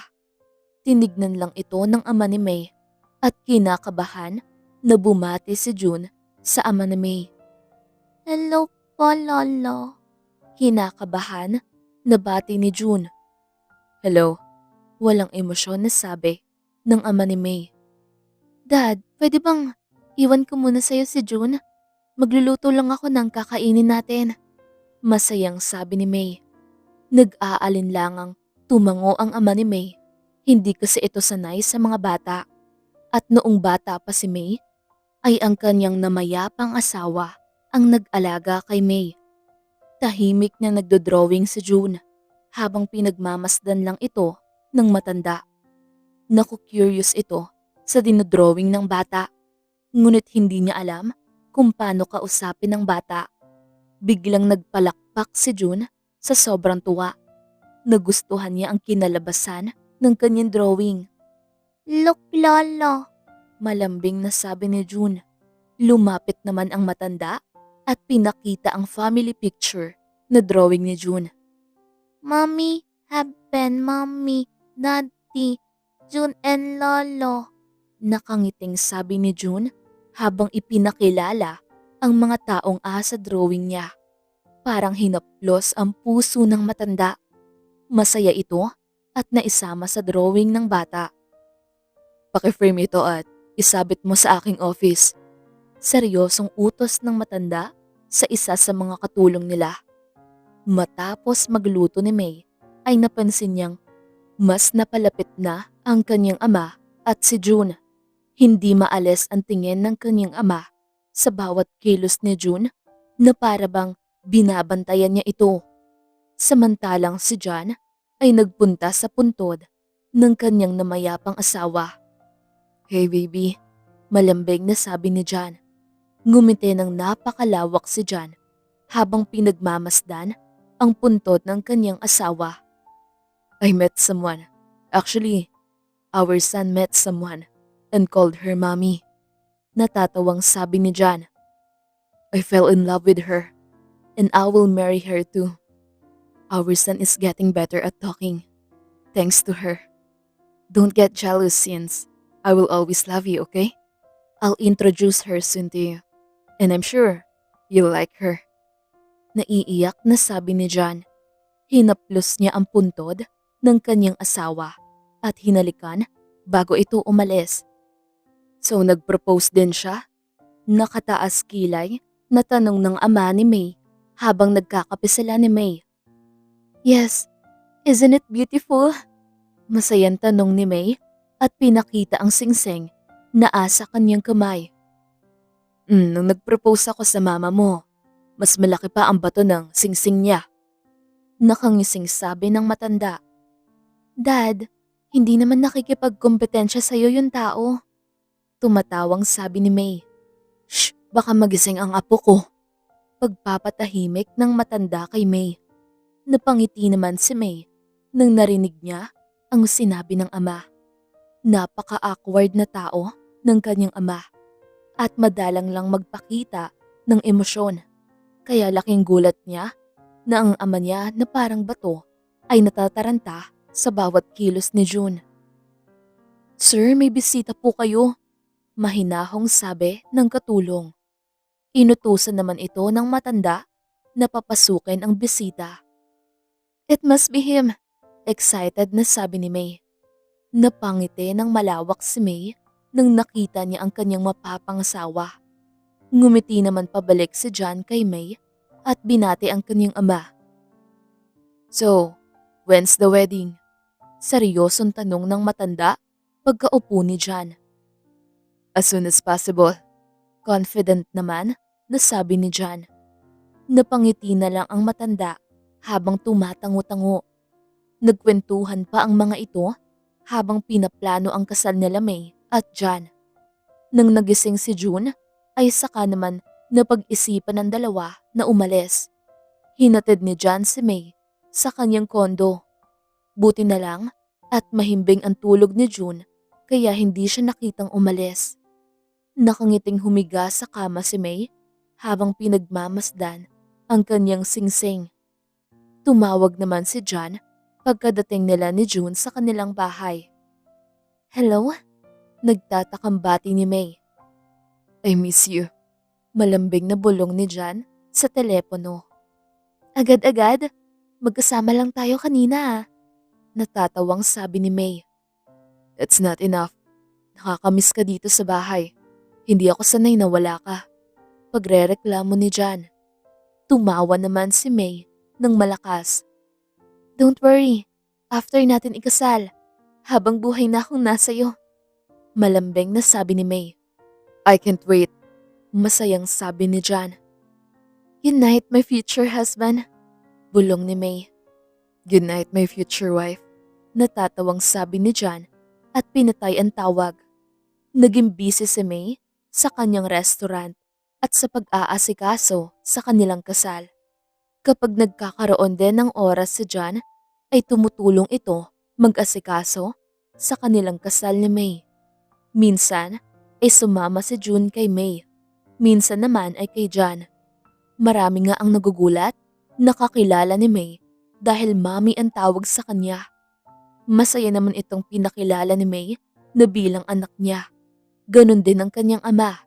Simula noong dumalaw si May, nakasama niya si June sa bahay ng kanyang ama, ay parating nangungulit ang matanda na kung pwede daw ay idalaw muli sa kanya ang bata. Kapag busy naman masyado ang dalawa, ay doon iniiwan ni May or John si June. Noong una ay nahihiya pa si John. Ngunit nang nakita niya ang masayang pagtingin ng ama ni May sa tuwing nakikita ang bata, ay napapayag na rin ito. Naging ganito ang setup nila May at John. Nang natapos ang lahat na dapat asikasuhin sa kanilang kasal, ay napag-isipan ni John na ipunta sa puntod ng kanyang dating asawa, sina June at May. Hindi alam ni May kung saan sila magpupunta. Ngunit nang nakita niya ang cemetery ay narealize niyang papunta sila sa puntod ng kanyang pamilya. Hindi na lang nito inakala na pati pala sa dati niyang asawa ay ipapakilala niya ito. Mom and Dad, this is June. He's talking now. Ang laki na rin ang pinagbago ni June ngayon. Parang kailan lang at baby pa siya nang dinalaw ko rito. Pero ngayon, ang laki-laki at sobrang kulit na. Ito nga rin po pala si May, ang aking mapapangsawa. Sana po ay gabayan niyo kami sa itaas, katulad ng paggabay niyo sa amin ni June. Malumanay na sabi ni John. Ngumiti si May habang binabasa ang mga pangalan ng mga magulang ni John sa puntod. Pangalan pa lang, ang gaganda na. Kamukha mo siguro mama mo. Bulong ni May. Paano mo nalaman? Kamukha ko nga ang mama ko. Pero sabi ng aking ina ay, kaugali ko daw si Dad. Natatawang kwento ni John. Saan naman tayo pupunta? Curious na tanong ni May. May dadalawin pa tayong isa. Malungkot na sabi ni John. Hindi naman naisip kaagad ni May na ang kanilang dadalawin pala ay ang namayapang asawa ni John, ang nanay ni June. Hey baby, I'm here again pero ngayon, hindi na ako nag-iisa. Kasama ko ang anak natin na si June. Malumanay na sabi ni John. Nakaramdam ng lungkot si May. Naisip nito ang hirap at sakit na nararamdaman ni John nung nawala ang kanyang asawa habang sanggol pa lamang si June. And this is May, my soon-to-be wife. Sabi ko nga noong huli kong dalaw ay huwag ka masyado magselos dyan sa itaas dahil mahal na mahal ka pa rin namin ni June kahit anong mangyari. Sa susunod na ulit baby, we love you so much. Malumanay na sabi ni John. Love you so much. Cute na binigkas ni June. Huwag ka mag-alala. Mamahalin ko at aalagaan ng mabuti sina John at June. Nakangiting sabi ni May sa kanyang isipan. Ilang buwan ang nakalipas ay dumating na ang araw na pinakahihintay ni May. Ang kanilang kasal ni John. Wow, you look so handsome, June. Namamanghang sabi ni May. Mommy, so pretty. Kumikinang ang mga mata ni June nang sinabi niya ito. Nakaramdam naman ng saya si May at niyakap si June. Halo-halong kaba at excitement ang nararamdaman ni May. Pero dahil mayroon si June sa kanyang tabi, ay napapakalma ito. Sa ilang buwan na nakalipas, ay maayos ang pananalita ni June at hindi na ito sumisenyas. Lahat ng gusto niyang sabihin ay binibigkas na niya. Kaya naman laking pasasalamat na lang nila May at John. Ma'am, it's time. Masayang nilingon ni May ang kanilang wedding organizer. Kabadong lumabas si May sa kanyang kwarto at nagpunta sa harap ng simbahan. Dahan-dahang binuksan ang pinto ng simbahan. Hindi naman napigilan ni John ang maluha nang makita niya si May na sobrang ganda na naglalakad papalapit sa kanya sa altar. Wala man lang ba kayong planong mag-honeymoon? Nakataas kilay na tanong ng ama ni May nang nagpunta ang bagong kasal na sina May at John habang kasama si June na masayang nagpapasubo sa matanda ng cake. Meron naman dad pero nilipat namin sa ibang araw. Natatawang sabi ni May. May kailangan lang po akong tapusin dad sa kumpanya bago kami umalis. Nahihiyang sabi ni John. Pinilit kasi ito ng matanda na tawagin siyang dad kaysa sa sir. Kasama ba itong apo ko? Tanong ng matanda habang nakangiting tinitignan si June. Of course, Daddy, alangan na. Iwan namin siya mag-isa dito. Malambing na sabi ni May. No, iwan niyo na lang siya sa akin. I want to spend more time sa kanya. At natapos na ang pinapagawa kong kwarto niya. Masungit na sabi ng matanda. Are you sure? And anong kwarto? Hindi makapaniwalang tanong ni May. Of course, I'm sure at yung kwarto ay para meron siyang magamit kapag dito siya matutulog. Nakangiting sabi ng matanda. Napanganga naman si May. Apo lang pala ang magpapalambot sa kanyang ama at talagang pinagawan pa ng kwarto si June sa kanyang sariling bahay. Why is it so strange for Apo to sleep in his grandfather's house? Nakataas kilay na tanong ng matanda. Wala, nagulat lang ako. Tumatawang sabi ni May. Samantalang si John ay sobrang saya. Parang hinahaplos ang kanyang puso dahil sa sobrang pagmamahal na ipinapakita ng ama ng kanyang asawa sa kanyang anak. Maraming salamat po. Nakangiting sabi ni John. Ang nagbabangayan na mag-ama ay napatigil at napatingin kay John. I should be the one thanking you. Talagang nabuhayan ulit ako noong nakilala ko itong apo ko. Tumatawang sabi ng matanda. Naging masaya ang naging samahan nila May at John na kasama si June. Naging successful din ang unang business ni May na isang restaurant. Kaya sobrang proud sa kanya si John. This is all thanks to you at kay Daddy. Hindi ko aakalain na magkakaroon ako ng sarili kong business. Naiiyak na sabi ni May. Sabi ko sa'yo, kayang-kaya mo 'di ba? Konting push lang ang ginawa namin ng daddy mo. Natatawang sabi ni John. Kahit anong busy nila John at May, ay hindi nila hinayaan na mawalan ng oras kay June. Laking pasasalamat na nga lang ng dalawa at aliw na aliw ang ama ni May kay June. Han, napapaisip ako. Paano kaya kapag sa iisang bahay na lang tayo tumira kasama si Dad? Pakiramdam ko kasi nalulungkot mag-isa ang ama mo. Malumanay na sabi ni John habang nakaakbay kay May sa kanilang kama. Nanlaki ang mga mata ni May pero agad naman itong napalitan ng sobrang saya. Sigurado ka? Masaya at excited na tanong ni May. Nakangiti namang tumango si John. Agad naman inayos ni May ang pagkaupo at hinarap si John. Saan tayo titira? Dito or sa bahay ni Daddy? Excited na tanong ni May. Pwede tayong bumili ng panibagong bahay at doon tumira. Itong bahay na ito ay ipapangalan ko kay June para kapag nakatayo na siya sa sarili niyang mga paa at gusto niyang magkapamilya, itong bahay ang titirahan nila. Pwede din naman tayo sa bahay niyo tumira. Masayang sabi ni John. May time ka ba bukas? Dalaw tayo kay Dad at pag-usapan natin kasama siya. Tanong ni May, bakas na bakas ang kasiyahan sa mga mata ni May na ikinatuwa ni John. Sure, I'll just take a day off. Ilang araw na rin ang nakalipas nung nakita ni June ang lolo niya. Kinukulit na rin ako ni June eh. Natatawang sabi ni John. Ako din eh. E paano ba naman kasi? Mag-best friend ang dalawa eh. Tumatawang sabi ni May. Kinabukasan ay natuwa naman si June nang nagising ito na mayroon ng daddy at mami niya. Not going to work? Nagtatakang tanong ni June. We will be visiting your lolo. Nakangiting sabi ni May habang sinasalinan ng pagkain ang plato ni June. Really? Excited na sigaw ni June. Yes, and we will ask Lolo to live with us. Masayang sabi ni John.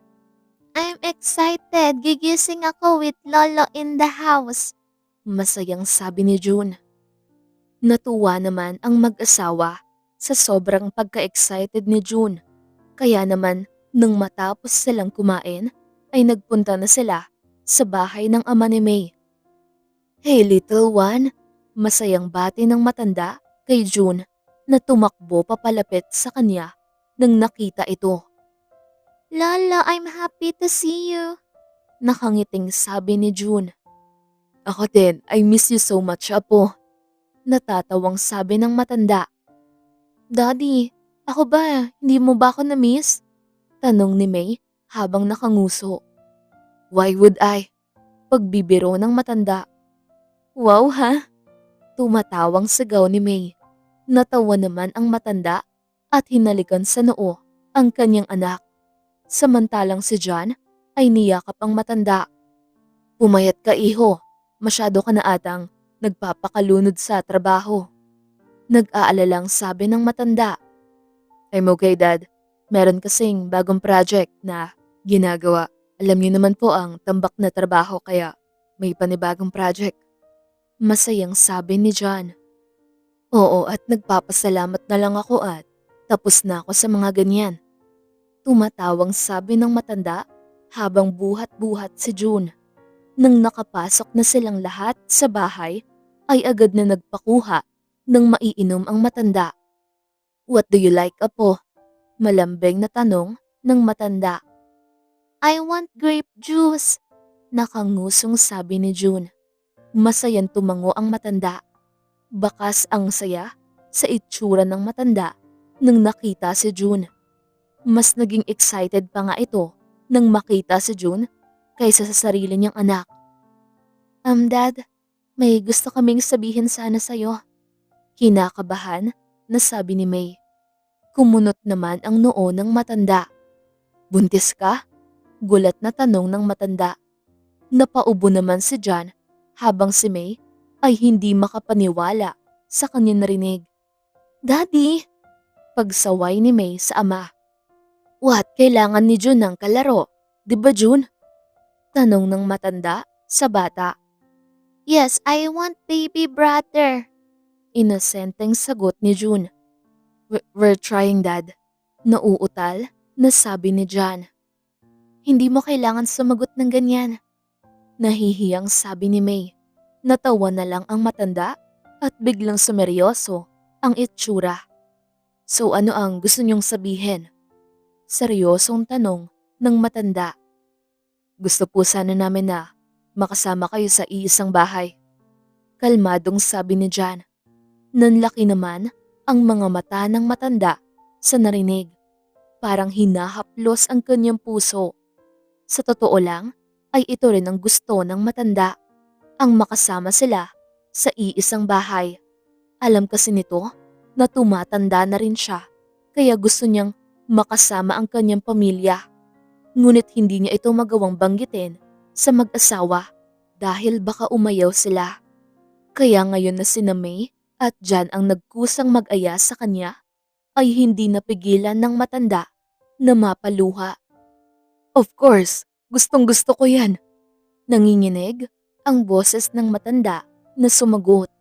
Napangiti naman ng malawak ang mag-asawa at nakahinga ng maluwag nang pumayag sa desisyon nila May at John. Thank you. Pagpapasalamat ng matanda.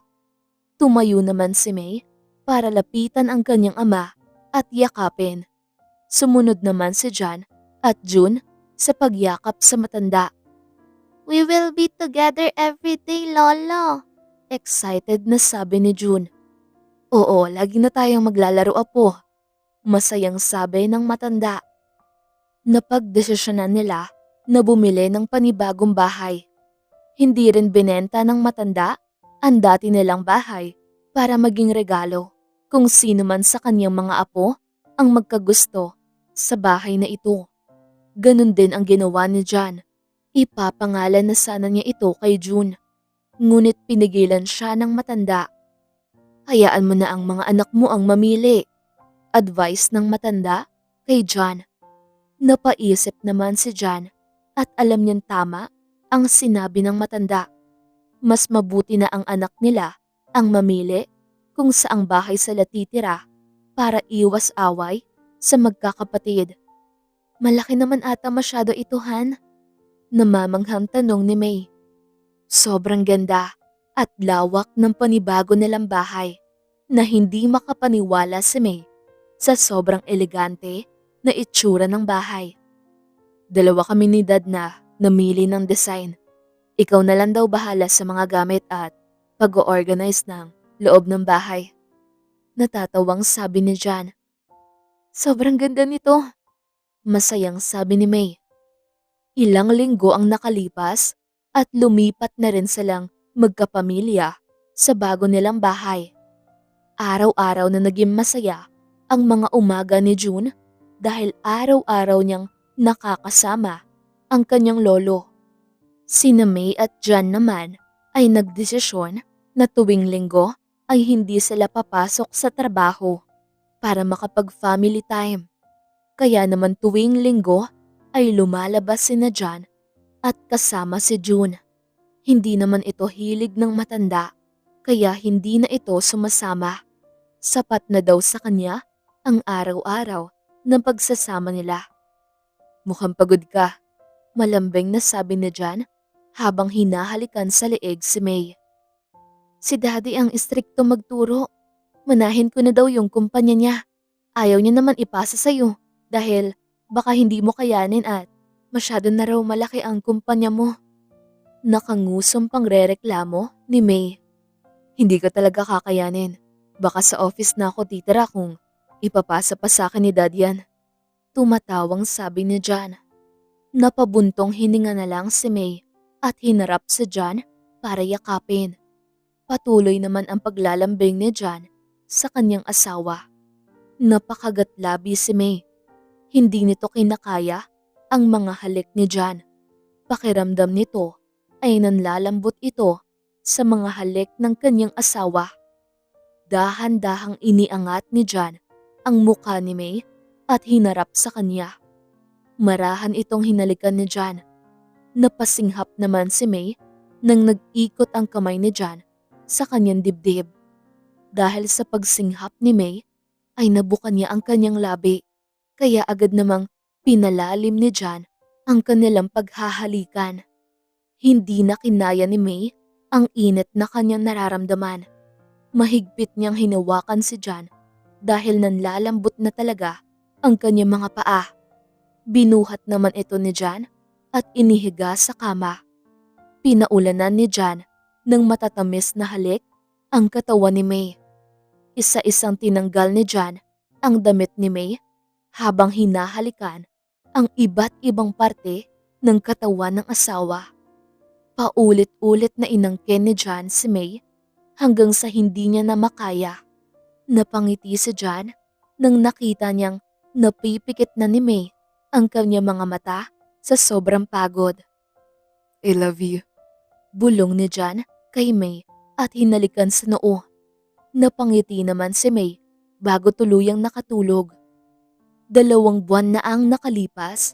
Isang araw ay hindi mapakali si May dahil ilang buwan na siyang hindi dinadatnan ng kanyang dalaw. Ate, pwede mo ba ako matulungan? Nahihiyan tanong ni May sa isa nilang katulong. Yes po ma'am, ano po maitutulong ko? Nakangiting tanong ng katulong. Pwede mo po ba ako bilhan ng PT? Mga 7 po. Namumulang sabi ni May. Sige po ma'am, pupunta po ako kaagad. Malambing na sabi ng katulong at akmang aalis na ito nang pinigilan ni May. Huwag mo ipapaalam sa iba ha? Bulong ni May. Tumangu-tangu muna ang katulong bago ito tuluyang umalis. Ilang araw na kasi itong hindi nakakapasok sa trabaho dahil sa lagi itong nahihilo sa umaga at napadalas ang pagwala ng kanyang gana na kumain. Sa sobrang pag-aalala ng kanyang ama at si John ay pinagsabihan nila itong magpahinga na muna. Ilang sandali pa nga lang ay nakabalik na agad ang katulong. Agad-agad namang sinubukan ni May lahat ng pregnancy test na binili ng katulong. Paikot-ikot itong naglalakad sa banyo habang inaantay lumabas ang resulta. Naglakas loob si May na tignan isa-isa ang pregnancy test. At nanlaki ang kanyang mga mata sa gulat nang nakita niya itong positive lahat ng resulta. Nang pumasok sa utak ni May ang pangyayari ay napaiyak ito sa sobrang saya. Alam kasi nito na gusto na rin ni John na magkaanak sila. kahit hindi ito sabihin sa kanya ni John. Sobrang saya ni May at madadagdagan na ang kanilang pamilya. Hindi mapakali si May dahil hindi niya alam kung paano niya sasabihin kay John. Nang nakaisip ito ng ideya, ay agad niyang tinawag si June. "Mommy, what's wrong?" Nag-aalalang tanong ni June. Napansin kasi ng bata na aligaga si May. Umiling naman si May at pilit na ikinakalma ang sarili. Dahan-dahang kinuha ni May ang mga kamay ni June at inilapag sa kanyang tiyan. "Magiging kuya ka na. May baby na sa tummy ni Mommy." Masayang sabi ni May. Nagningning ang mga mata ni June sa sobrang tuwa at pagka-excited. "Pero, secret na muna natin ha? We'll surprise Daddy." Natatawang sabi ni May. Nakangiting tumango si June. Laking pasasalamat na lang ni May at pati ang kanyang ama ay lumabas ng bahay dahil nagka-emergency sa kumpanya. Agad-agad niyang inutusan ang mga kasambahay para baguhin ang isa sa mga guest room para maging kwarto ng baby. Lumabas naman si May at June para mamili ng mga gamit na kakailanganin ng baby sa kwarto. Habang nagsha-shopping ang mag-ina, ay nakita ni May ang damit ng baby na may nakasulat na "Hi Daddy." Agad itong binili ni May para maging isa sa mga surprise para kay John. 2 araw ang nakalipas bago matapos ang kwarto. Ilang beses pa nga muntik madulas si June sa kanyang lolo at ama. Ngunit buti na lang at nagawa ng paraan ni May. Inilagay ni May ang damit na binili niya at isinabit sa crib ng baby. Napaluha ito habang pinagmamasdan ang kwarto ng magiging anak nila ni John. "Mommy, I'm excited to see my ading." Masayang sabi ni June. "Ako din anak, ako din." Natatawang sabi ni May. "Kailan pwede sabihin kay Daddy?" Nakanguson tanong ni June. Gusto na kasi nitong sabihin sa kanyang ama na magiging kuya na siya. "Mamaya, pagka-uwi ni Lolo at Daddy, tawagin mo agad silang dalawa at ipunta mo dito sa room, okay?" Malambing na sabi ni May. Nakangiti namang tumango si June. Baka sa mukha ng bata na sobra itong na-e-excite na sabihin ang balita. "O sakto at sabay kayong umuwi." Masayang sabi ni May. "Bakit anak? Lumala ba ang pakiramdam mo?" Nag-aalalang tanong ng matanda. "Hindi Daddy, may surprise lang ako sa inyong dalawa." Nakangiting sabi ni May. "Nag-abala ka pa Han?" Malambing na sabi ni John at humalik sa pisngi ni May. "Basta, matutuwa kayo sa surprise namin ni June. Di ba anak?" Masayang sabi ni May. "Yes, matutuwa kayo. Come, I'll show you." Natatawang sabi ni June. Hinawakan ni June ang kamay ng kanyang lolo at daddy habang hinihila ito patungo sa kwarto. Binuksan naman ito kaagad ni June at tumakbo paloob. "Dada, surprise!" Sigaw ni June.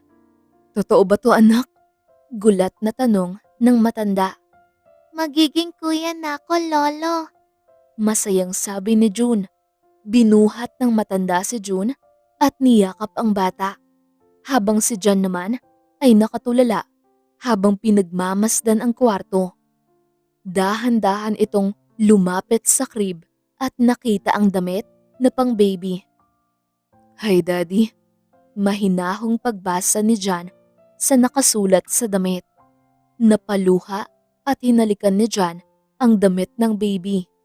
Hinaplos ni May ang likod ni John at binigyan ng napakatamis ng ngiti. "Magiging tatay ka na ulit." Masayang sabi ni May. Hindi napigilan ni John ang sarili at humagulgol sa iyak. Sa sobrang saya nito ay napaiyak ito ng napaiyak habang niyayakap ng mahigpit si May. "Thank you. Salamat talaga Han." Humihikbing sabi ni John. Napaiyak na rin si May at masaya namang pinagmamasdan ng matanda ang mag-asawa. Nang kumalma na si John, ay nalapitan din ng matanda ang dalawa at niyakap. Congratulations! Masayang pagbate ng matanda. Nagkakilala man sa hindi inaasahang sitwasyon ang mag-asawa at nagkaroon ng hindi pagkakaintindihan. Ngunit sa huli ay masaya silang nagsama. Kahit anong problema ay mas pinili ng mag-asawa na magmahalan, magtiwala sa isa't isa at higit sa lahat ay araw-araw na pinili ni na John at May ang isa't isa sa bawat problema.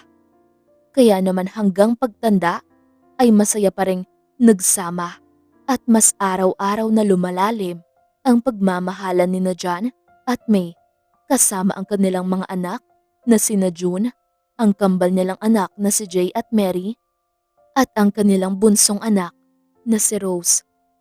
Nang lumaki si June ay dahil sobrang close sila sa kanyang lolo, ay sumunod ito sa yapak ng kanyang lolo. Samantalang si Jay ay sa yapak ni John sumunod, habang ang kanyang kambal na si Mary ay minana ang restaurant ni May at pinalago pa ito.